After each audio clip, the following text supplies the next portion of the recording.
Two Los Angeles Sheriff's Department deputies were ambushed by a lone shooter at a metro station in Compton Saturday night. Fortunately, both of the cops have survived the shooting, even though both of them were shot in their head. They are in serious yet stable condition, and hoping that they make a full recovery. We don't know too much about the story so far, other than the fact that this ambush happened. The suspect is still out on the loose. We don't even have any specific details identifying what the suspect looks like. The only thing authorities have released is that the suspect is allegedly a male. With that said, we do have video of what happened in this ambush. It's surveillance footage. Let's take a quick look at that. Walking up to the vehicle, the cops are just parked. They were just patrolling the metro station in Compton, minding their own business, and this ambush happened. Again, I want to emphasize that we don't know anything about the suspect other than what the authorities say, which is that he is a male. Other than that, we don't know what the motive is. A lot of people are already jumping to conclusions, which I get. That's definitely a tempting thing to do, but we have to hold and wait until we know all the details. Now, one of the deputies, only identified as a 31-year-old mother of a 6-year-old boy, was shot in the jaw and arms, but is in critical and stable condition. The other deputy, a 24-year-old man, was struck by gunfire in the forehead and an arm and a hand. He's described as alert. Neither of their names have been released to the public. Both deputies were sworn in only 14 months ago. And there's a different element to this story that I'll talk about in just a second. It has to do with protests at the hospital. But Cenk, I wanted to give you an opportunity to jump in. Yeah. So first of all, the authorities in the latest news pieces say male, black, 28 to 30 years old. So we don't know if that's exactly right. Of course, that's just their first attempt at trying to identify the person. Obviously, there's a reward. A police officer is being shot, $100,000 reward to help find the person. And so, in terms of assumptions about who it is. Well, okay, based on that description, you can make a couple of assumptions. A lot of times it's right wingers who shoot police. Well, great majority of the time the cops are shot in this country, it's by right wing fundamentalists and militia members, etc. In this case, that is less likely, obviously, with an African American suspect. There's not a lot of African Americans in right wing militia groups. So, and now, there's one thing that complicates this. It's in Compton, where the sheriff's department has been accused of having gangs within the sheriff's department by other police. Other police have accused them of that. And so if they're, and God, that doesn't mean that the two people in the car are, first of all, it doesn't mean anybody in that sheriff's department is involved in gang violence or having their own gang. But it is a substantial accusation, and it came up in a court hearing once on a wrongful shooting, and they wound up paying out $7 million in a settlement, rather than get into the details of what gangs might exist there. But even if that is all true, it doesn't mean that the two people, police that were involved, or had anything to do with it. It might still be random in that sense. But so there are complicating factors here. It's not just a clean cut case of, somebody just shooting police or somebody shooting left wingers or right wingers, etc. Now, in terms of what is clean cut and very obvious, the shooting is immoral under any and all circumstances. Those are two innocent people. 31-year-old woman there has a 6-year-old son, as Anna read to you guys. These two folks, 24 and 31 years old, shot in the forehead, shot in the jaw. Super lucky that they survived. Thank God for that.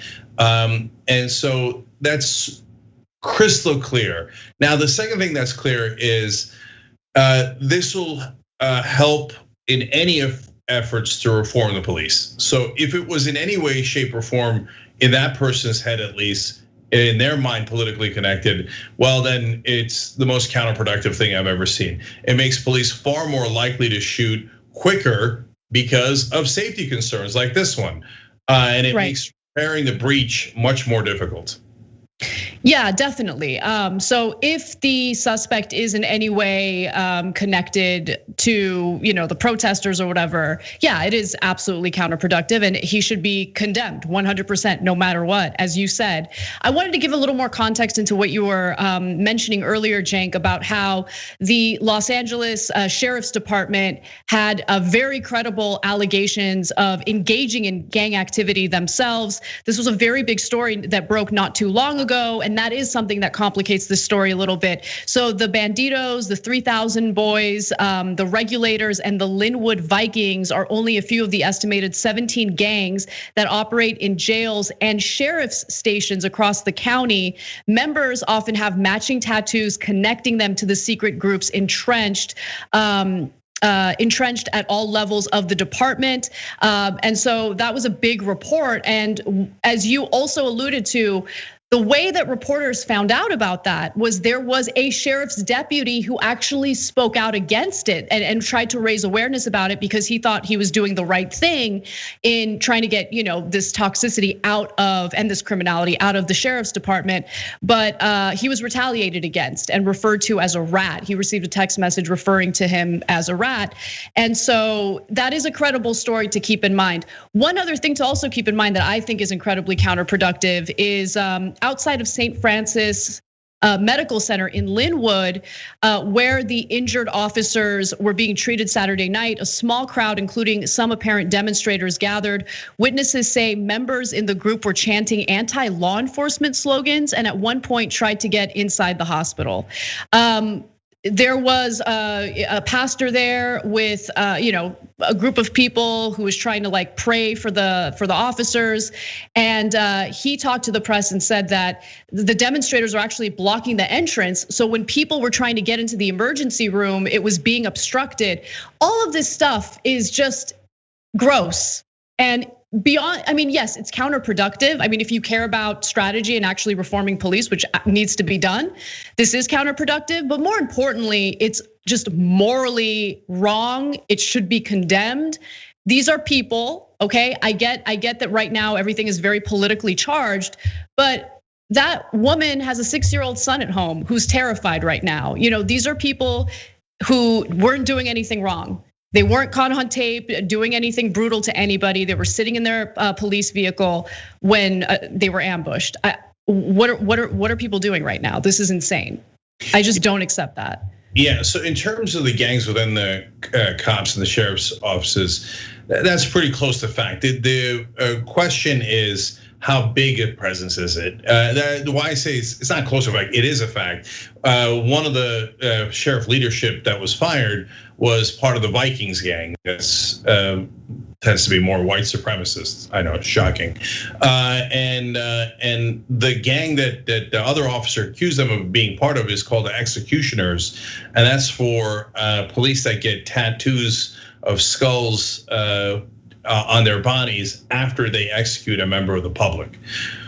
So if that gang actually exists, that's something that is massive story and should be investigated. But again, those two folks there's 0% evidence the two cops were involved in any of that. So it's innocent people that are being targeted here.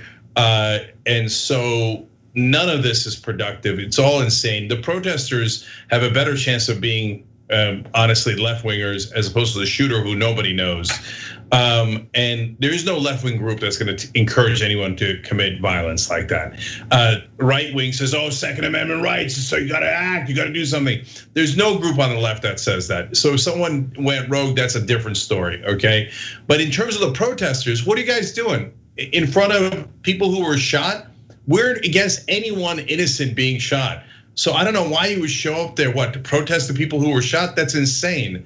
So if they think they're on the left wing or they're progressives, that is not the way to do it. And you're totally wrong about that action and apparently the principles you think you have. But no, you don't go to the hospital to protest people who have just been shot. Yeah, and it goes beyond protesting. I mean, it's the stuff that they were, reportedly shouting, and you guys can watch the videos for yourselves. We were going to grab a video to show you on the show, but the language was like littered with all sorts of words that we just can't air. So lots of stuff about, I want to deliver a message to the families. I hope they effing die. I hope they effing die. Like, God, it's pretty terrible. So those are the facts of the story. That's what we have now, and we'll update you as we learn more. Thanks for watching the Young Turks. Really appreciate it. Another way to show support is through YouTube memberships. You'll get to interact with us more. There's live chat emojis, badges. You've got emojis of me, Anna, John, JR. So those are super fun. But you also get playback of our exclusive member-only shows and specials right after they air. So all of that, all you gotta do is click that join button right underneath the video. Thank you.